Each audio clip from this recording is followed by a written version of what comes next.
বিএনপির ভ্যানগার্ড খ্যাত যুব দলের ৪৭তম প্রতিষ্ঠা বার্ষিকী। নির্বাচনে বৃহৎ জোট গঠনের চিন্তা করছে বিএনপি, জানালেন সালাউদ্দিন আহমেদ। সকল যোগ্য প্রার্থীদের, একাধিক যোগ্য প্রার্থীদের সাথে আমরা কথা বলেছি। এটা তারই প্রক্রিয়ার একটি অংশ। আমরা একই মেসেজ দিতে চাই, যাতে আমাদের দলের ভিতরে ঐক্য থাকে, জাতির মধ্যে ঐক্য থাকে। প্রার্থী বাছাইয়ে গুলশানে আজও নেতা কর্মীদের অপেক্ষা। দর্শক দেখছিলেন প্রধান শিরোনাম। এবার জানাবো অন্যান্য শিরোনামগুলো। এবার নির্বাচনে ৪২,৭৬১টি ভোট কেন্দ্র চূড়ান্ত। এনসিপিকে শাপলা বাদে অন্য প্রতীক দিতে চাই ইসি, ছাড় দিতে নারাজ সার্ভিস। বছর পেরোতেই মেট্রো রেলের নানান অসঙ্গতি। নকশার ত্রুটির কারণে বারবার খুলে পড়ছে বিয়ারিং প্যাড, পুরো লাইন নিয়ে কাজ করার পরামর্শ।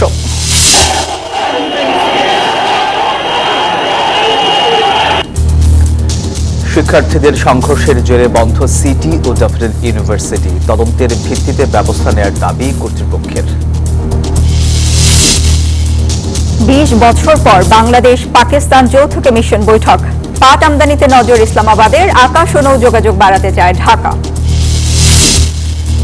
বিদেশি সেনার প্রবেশাধিকার থাকবে ইসরায়েলের হাতে, বার্তা নেতানিয়াহুর। জিম্মিদের মরদেহ উদ্ধারে হামাসকে সহায়তা রেড ক্রসের।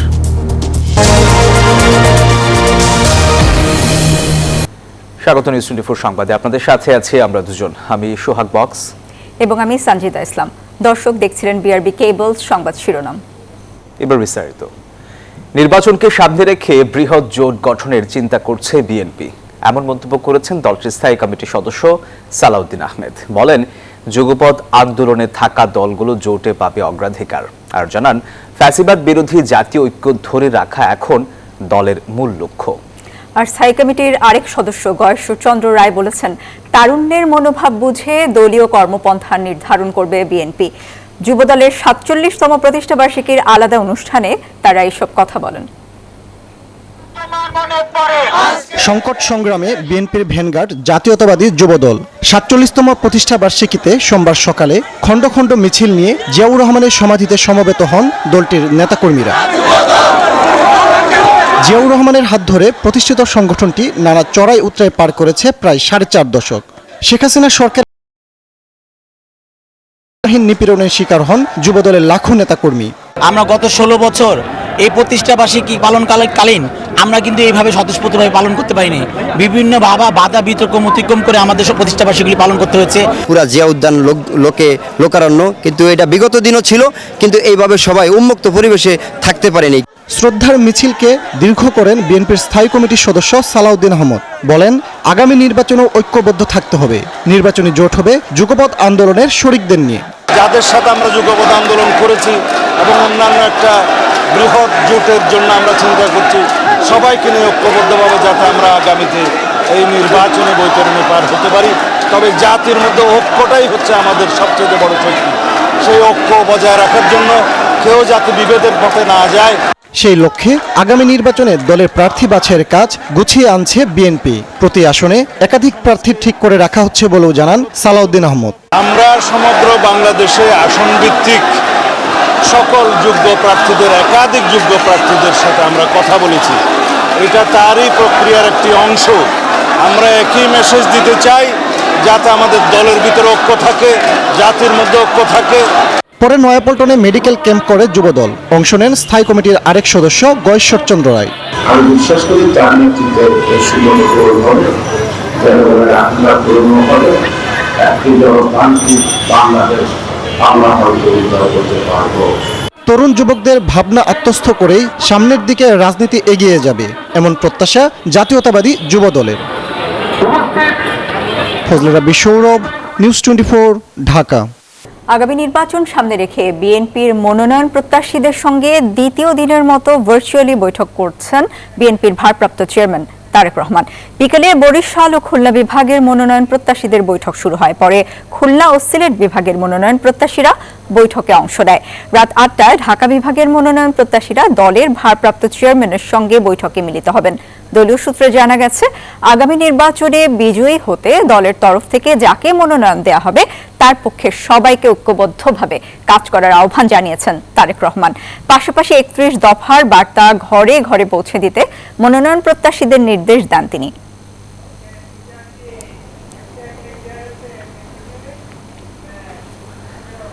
এবারে জেডএসআরএম নির্বাচনের পথে।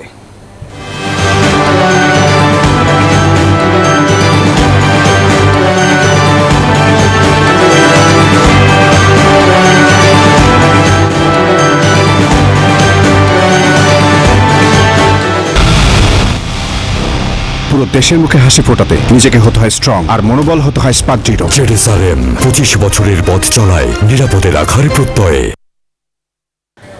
ত্রয়োদশ জাতীয় নির্বাচনকে ঘিরে ভোট কেন্দ্রের তালিকা চূড়ান্ত করেছে নির্বাচন কমিশন। ইসি সচিব জানান, আগামী নির্বাচনে 300টি আসনের বিপরীতে মোট ভোট কেন্দ্র 42,761টি। জোটের প্রতীকের সংশোধনী ও এনসিপির প্রতীকের বিষয়ে সিদ্ধান্ত নেবে নির্বাচন কমিশন।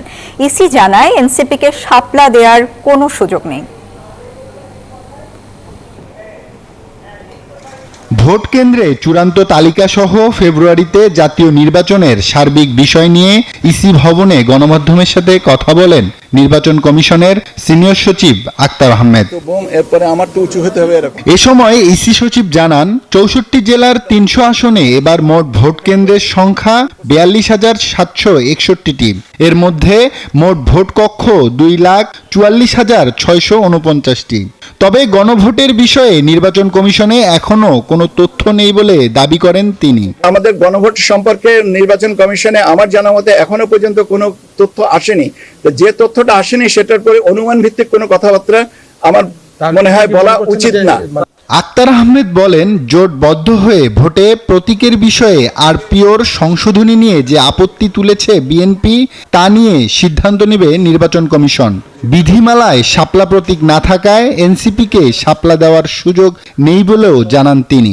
নির্বাচন কমিশন যেটা বলেছে যে তারা স্ববিবেচনায় নিজের একটা প্রতীক বরাদ্দ করে দিবে, সেটাই হচ্ছে এখনকার পর্যন্ত অবস্থান। উপদেষ্টা পরিষদের থেকে যেটা অনুমোদিত হয়ে গেছে, এটা আইন মন্ত্রণালয়ের কাছে প্রাথমিকভাবে আছে। এখন বাকিটা কমিশন চিন্তা করবেন যে এটা কি করা যেতে পারে। তিনি জানান, নিবন্ধনের জন্য 22টি দলের চূড়ান্ত তদন্তের কার্যক্রমও চলতি সপ্তাহের মধ্যেই। আব্দুল্লাহ মামুন, নিউজ 24, ঢাকা। এনসিপির উত্তরাঞ্চলের মুখ্য সংগঠক সার্জিস আলম বলেছেন, যেহেতু কোনো আইনগত বাধা নেই, সেহেতু অবশ্যই শাপলা প্রতীক নিয়ে এনসিপি আগামী সংসদ নির্বাচনে অংশগ্রহণ করবে। দুপুরে টাঙ্গাইল প্রেস ক্লাব মিলনায়তনে দলটির সাংগঠনিক সভা শেষে এই কথা বলেন সার্জিস আলম। রাজনৈতিক দল হিসেবে এবং অভ্যুত্থানের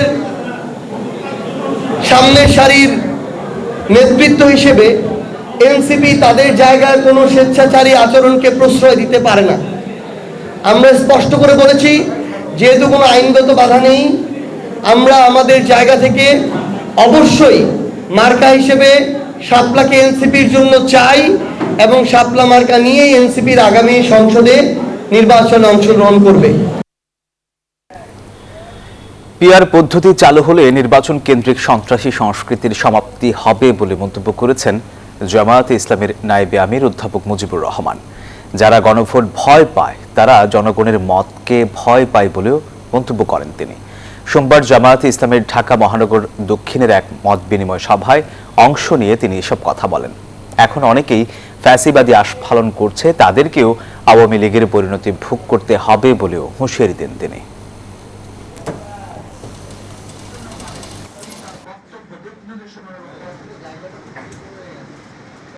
জামাত ইসলামকে নিষিদ্ধ করতে হবে, অমুককে এটা করতে হবে, ইত্যাদি ইত্যাদি বিভিন্ন ধরনের কথাবার্তা বলছে। আমরা বলতে চাই, জামাত ইসলামী বাংলাদেশ জামাত ইসলামী এবং ইসলামী ছাত্র শিবির ভয়ভীতির কোনো সংগঠন এটা নয়, বরং জামাত ইসলামী ইসলামী ছাত্র শিবির যারা বলে ভয় কি জিনিস তাদের মধ্যে নাই এবং থাকবে না ইনশাআল্লাহ। স্বপ্নের মেট্রো রেল নিভিয়ে দিল জীবন প্রদীপ। বছর পেরোতেই নানা অসঙ্গতি আর নিরাপত্তাহীনতা দেখা দিচ্ছে এই প্রকল্পে। বিশেষজ্ঞরা বলছেন, নকশার ত্রুটির কারণে বারবার খুলে পড়ছে মেট্রো লাইনের বিয়ারিং প্যাড। নিরাপত্তা নিশ্চিত করতে পুরো লাইনের বিয়ারিং প্যাড নিয়ে কাজ করার পরামর্শ দেন তিনি। হায়দার আলীর ভিডিও ধারণে বিস্তারিত জানাচ্ছেন আরিফুল ইসলাম। স্বপ্নের মেট্রো রেল কেড়ে নিল 2 সন্তানের বাবা আবুল কালামের প্রাণ। মাত্র 1 বছর আগেই পাশের পিলার থেকে খসে পড়েছিল এরকমই একটি বিয়ারিং প্যাড। বছর ঘুরতে না ঘুরতেই প্যাড খুলে পড়ায় চারপাশে দেওয়া হয় স্লিপ প্রোটেকশন, পর্যবেক্ষণের জন্য বসানো হয় সিসিটিভি। তবে ঢিলেঢালা পদ্ধতি আর অনিরাপত্তার মধ্য দিয়ে প্রতিদিন 60,000 মানুষ বাধ্য হয়ে ব্যবহার করছেন এ বাহন। প্রতিটি স্টেশনে স্ক্যানার মেশিন থাকলেও স্ক্যানের কোনো বালাই নেই। টিকিট কাটা সত্ত্বেও টয়লেট ব্যবহারে গুনতে হয় অর্থ। প্রতিনিয়ত অরক্ষিত হয়ে পড়ছে জনপ্রিয় এ বাহন। মেট্রোর প্রবেশপথে নিরাপত্তা কর্মী নেই, টিকিট কাউন্টারেও ভিক্ষুকদের আনাগোনা। স্টেশনের প্রবেশপথে মানুষের মূত্রত্যাগ, ধুলা ময়লার কারণে অপরিচ্ছন্ন স্টেশন। গত 1 বছর মেট্রো কার্ড বিক্রি বন্ধ, যখন তখন চলন্ত সিঁড়ি ও লিফট বন্ধ থাকে।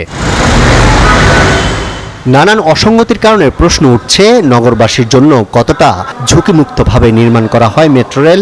বিশেষজ্ঞরা বলছেন নকশার ত্রুটির কারণে বারবার একই ঘটনা ঘটছে। মেট্রোর মতো একটা হাই স্পিড করিডোর, এখানে ট্রেন চলবে, সেখানে পট বিয়ারিং না দিয়ে আমরা বিয়ারিং প্যাড দিয়ে ফেলেছি। এবং এখন অনেকেই বলার চেষ্টা করছে নিয়মিত আপনার তদারকি করতে হবে, রক্ষণাবেক্ষণের কথা বলা হচ্ছে। কিন্তু আমরা তো মেট্রো ডিজাইন করেছি 100 বছরের জন্য। এই বিয়ারিং প্যাডের আয়ুষ্কাল হয় 30 থেকে 40 বছর।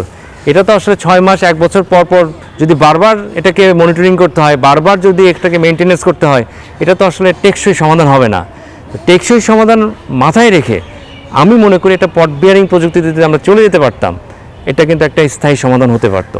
প্রতিটি পিলারের মাথায় 100 কেজি ওজনের 4টি বিয়ারিং প্যাড থাকে।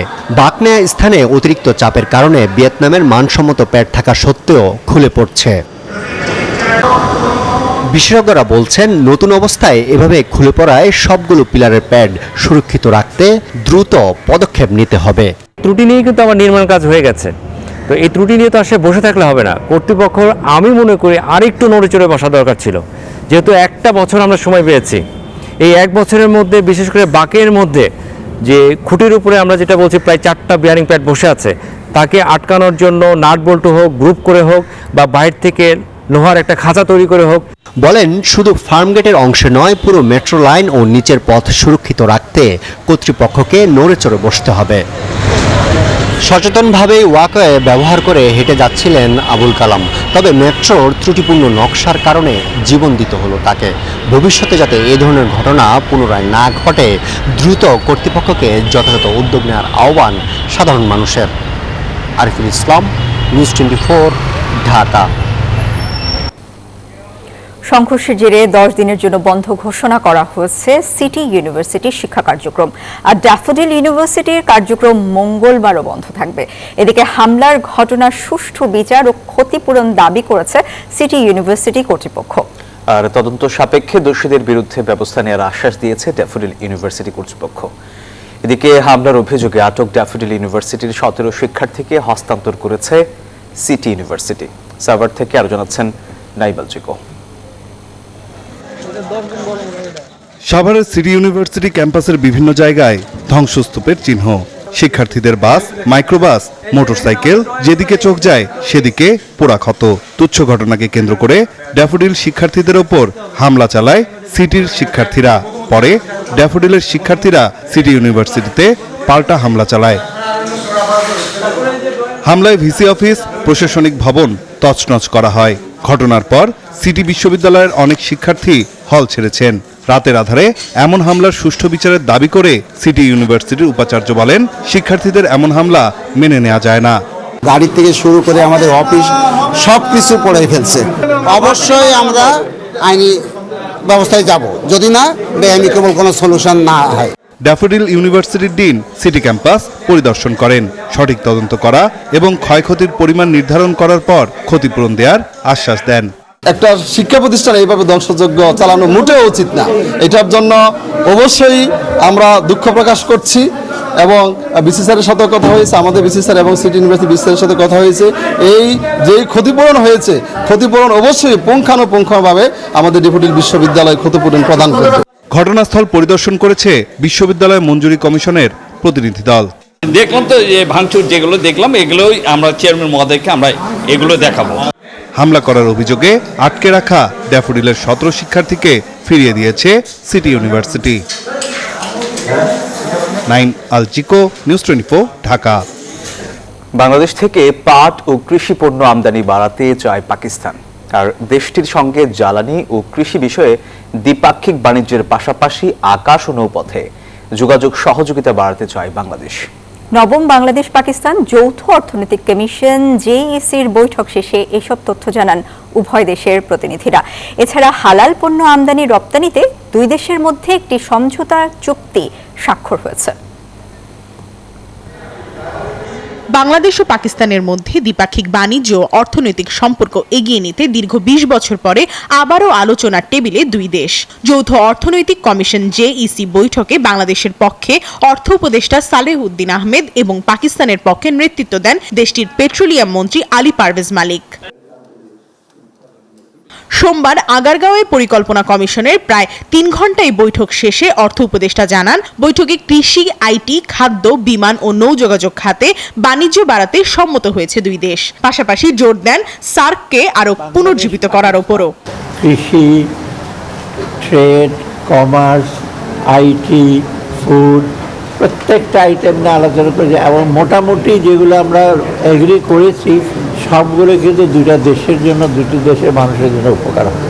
আমরা সার্ককে চেয়েছিলাম একটু শক্তিশালী করতে, সার্কটা এখনও উইক। আমরা ভেবেছি সার্ক এবং এর বিয়ন্ড দ্যাট আমরা যদি যেতে পারি এরকম cooperation.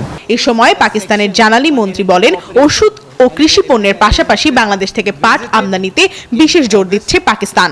We plan to make tangible progress for the betterment of the people of both the countries. Jute is something that Pakistan continues to import from Bangladesh, and we will also look into agricultural cooperation, what opportunities are there to source additional agricultural products. বৈঠকে বাংলাদেশের BSTI এবং পাকিস্তানের pH এর মধ্যে একটি সমঝোতা চুক্তি স্বাক্ষরিত হয়। এর মাধ্যমে হালাল পণ্য আমদানি ও রপ্তানিতে বাণিজ্যের বাধা দূর হবে বলে আশা করছেন সংশ্লিষ্টরা। প্রমা চৌধুরী, নিউজ 24, ঢাকা। বিগত আওয়ামী লীগ সরকার পতনের অন্যতম কারণ দুর্নীতি, একথা জানিয়ে দুদক চেয়ারম্যান ডক্টর আব্দুল মোমেন সঠিক ব্যক্তিকে জনপ্রতিনিধি হিসেবে নির্বাচিত করার আহ্বান জানিয়েছেন।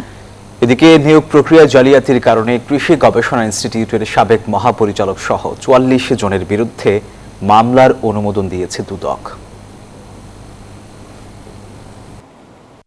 বৃদ্ধির পাশাপাশি দুর্নীতি প্রতিরোধে চুয়াডাঙ্গা জেলা প্রশাসকের কার্যালয়ে 188তম গণশুনানির আয়োজন করে দুর্নীতি দমন কমিশন, যেখানে দুর্নীতি প্রতিরোধে বাধা সৃষ্টিকারীদের বিষয়ে কথা বলেন সংস্থাটির চেয়ারম্যান।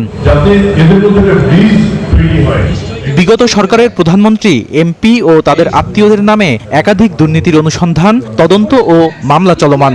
তাই দুর্নীতিবাজদের আশ্রয়দাতাদের বিষয়ে সবাইকে সচেতন থাকার পরামর্শ দেন আব্দুল মোমেন।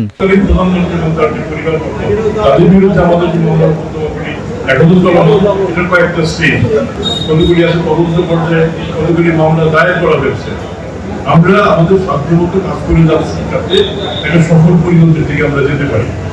এদিকে লিখিত ও মৌখিক পরীক্ষায় পাশ না করলেও বাংলাদেশ কৃষি গবেষণা ইনস্টিটিউটে বৈজ্ঞানিক সহকারী পদে নিয়োগ পান প্রায় 42 জন প্রার্থী। এই ঘটনায় প্রতিষ্ঠানটির সাবেক মহাপরিচালক রফিকুল ইসলাম মণ্ডল সহ 44 জনের বিরুদ্ধে মামলার অনুমোদন দিয়েছে দুদক। বাংলাদেশ কৃষি গবেষণা ইনস্টিটিউটে বৈজ্ঞানিক সহকারী পদে নিয়োগ সংক্রান্ত বিষয়ে অনিয়ম দুর্নীতির অভিযোগে সাবেক মহাপরিচালক ডক্টর রফিকুল ইসলাম মণ্ডল সহ 44 জনের বিরুদ্ধে দুর্নীতি দমন কমিশন একটি মামলার অনুমোদন দিয়েছে। এছাড়া সম্পদ বিবরণী দাখিলের নোটিশ জারির পরও আদেশ না মানায় সাবেক প্রধানমন্ত্রী শেখ হাসিনার প্রেস সচিব নাইমুল ইসলাম খান দম্পতির বিরুদ্ধে মামলার অনুমোদন দেয়া হয়েছে। বদরুল আলম শাওন, নিউজ 24, ঢাকা। প্রখ্যাত চিত্রনায়ক সালমান শাহকে পরিকল্পিতভাবে হত্যা করার অভিযোগে করা মামলায় তার স্ত্রী সামিরা হক ও খলনায়ক আশরাফুল হক ডনের দেশ ত্যাগে নিষেধাজ্ঞার আদেশ দিয়েছেন আদালত। সোমবার মামলার তদন্তকারী কর্মকর্তার আবেদনের পরিপ্রেক্ষিতে ঢাকার মেট্রোপলিটন ম্যাজিস্ট্রেট সাইফুজ্জামান এই আদেশ দেন। এর আগে গত 22 অক্টোবর আবেদনে মামলার তদন্তকারী কর্মকর্তা রমনা থানার পুলিশ পরিদর্শক আতিকুল আলম খন্দকার তাদের দেশ ত্যাগের নিষেধাজ্ঞা চেয়ে আবেদন করেন। 1996 সালের 6 সেপ্টেম্বর সালমান শাহর মৃত্যুর পর রমনা থানায় একটি অপমৃত্যু মামলা দায়ের করা হয়।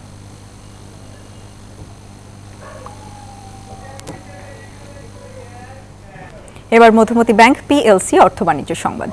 বাংলাদেশ থেকে 1 লাখ দক্ষ কর্মী নেবে জাপান। রবিবার বিকেলে রাষ্ট্রীয় অতিথি ভবন যমুনায় জাপানের national business support combined cooperatives NBCCর 23 সদস্যের একটি প্রতিনিধি দল প্রধান উপদেষ্টার সঙ্গে বৈঠক করেন। প্রধান উপদেষ্টার সঙ্গে বৈঠক শেষে প্রতিনিধি দল এই কথা জানান।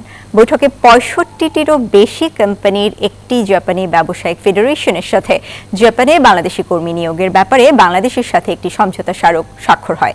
জাপানে বাংলাদেশিদের প্রশিক্ষণ, সার্টিফিকেশন এবং কর্মসংস্থানের জন্য একটি কাঠামো প্রতিষ্ঠার লক্ষ্যে এই চুক্তির মাধ্যমে 5 বছরে কয়েক ধাপে 1 লাখের বেশি কর্মী নিয়োগ করা হবে।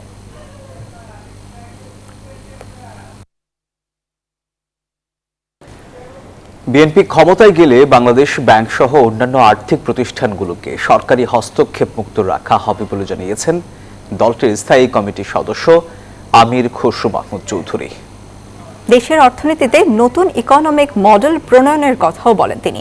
সকালে রাজধানীর একটি হোটেলে ইকোনমিক রিফর্ম সামিটের উদ্বোধনী অনুষ্ঠানে তিনি এসব কথা বলেন। দেশের ব্যবসা বাণিজ্যের প্রধান অন্তরায় হিসেবে বিবেচনা করা হয় আমলাতান্ত্রিক জটিলতাকে। তাই কেবলমাত্র ভোটের ক্ষেত্রে নয়, এই জটিলতা কমিয়ে গণতান্ত্রিক করতে হবে দেশের ব্যবসা বাণিজ্যের ক্ষেত্রেও। আমাদের ইন্ডাস্ট্রিয়াল পলিসি বা ইকোনমিক রিফর্ম সামিট 2025-এ এমন কথা বলেন দেশের ব্যবসায়ী, অর্থনীতিবিদ এবং রাজনীতিবিদরা। এই মুহূর্তে ক্রাইসিসের মধ্যে আমাদেরকে কনজারভেশন, এফিসিয়েন্সি এবং আমদানি দিয়ে আমাদের মোকাবেলা করতে হবে। একটা দেশ যদি লোকাল প্রাইভেট ইনভেস্টমেন্ট ক্যাটালাইজ না করতে পারে, foreign investment distant achievement. Financial sector নিয়ে কথা বলছি আমরা, লজিস্টিক নিয়ে কথা বলছি, কিন্তু ডিমান্ড সাইড নিয়ে আমরা কথা বলছি না খুব বেশি। মানে ইনভেস্টররা এসে বাংলাদেশে কোন জায়গাটা ইনভেস্ট করবেন। অনুষ্ঠানে বিএনপির স্থায়ী কমিটির সদস্য আমির খসরু মাহমুদ চৌধুরী বলেন, এনবিআরকে 2 ভাগে ভাগ করে কোনো লাভ হয়নি। কর কাঠামো থেকে শুরু করে এনবিআর এ পুরো ব্যবস্থা এখন আমলাতন্ত্রের নিয়ন্ত্রণে। অ্যাকাউন্টেবল করার খুব বেশি কিছু নাই, যদি আমরা তাদের দায়িত্বগুলো কমিয়ে আনি। So I can assure you, if given chance, we will go for serious deregulation. BNP ক্ষমতায় গেলে বাংলাদেশ ব্যাংক সহ অন্যান্য আর্থিক প্রতিষ্ঠানগুলোকে সরকারি হস্তক্ষেপ মুক্ত রাখা হবে বলে জানান বিএনপির এই নেতা। এনবিআর এর এটা 2 ভাগ করছে না এখন, ওই যে ট্যাক্সের লোক আছেন উনি, কি লাভ হয়েছে? কোন লাভ হয়েছে? লাভ হবে না, কারণ আপনি সব এখানেও ব্যুরোক্রেটরা, ওখানেও ব্যুরোক্রেটরা।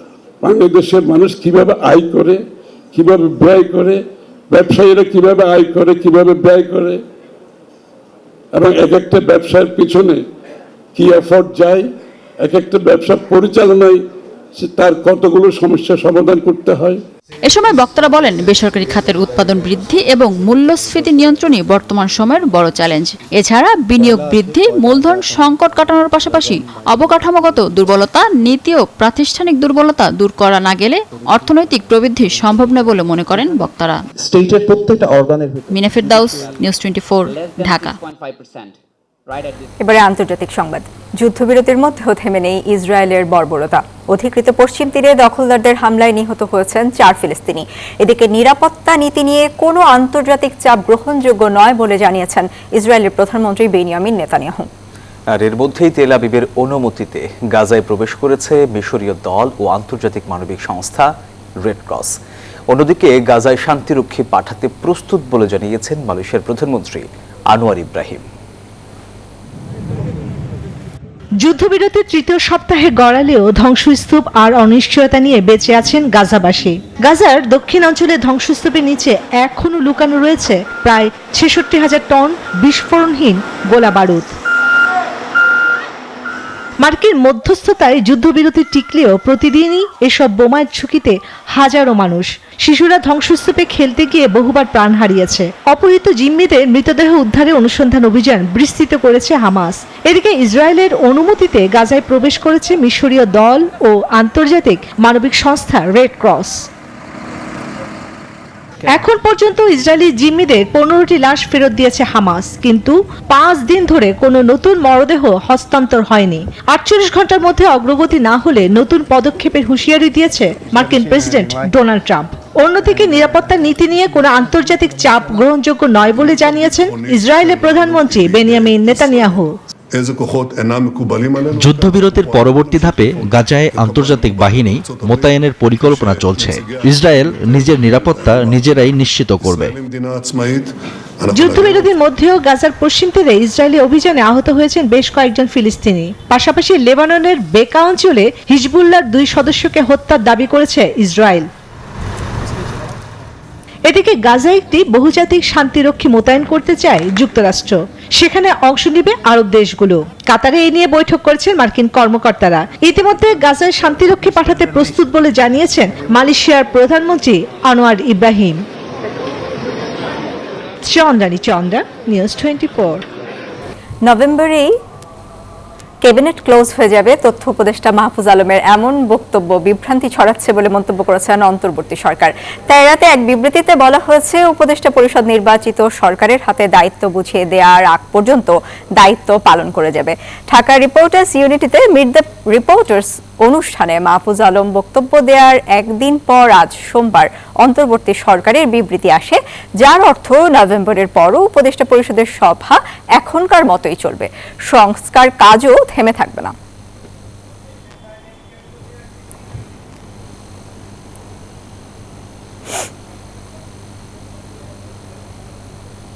দর্শক, আর এই ছিল নিউজ 24 সংবাদে। সাথে থাকায় ধন্যবাদ সবাইকে।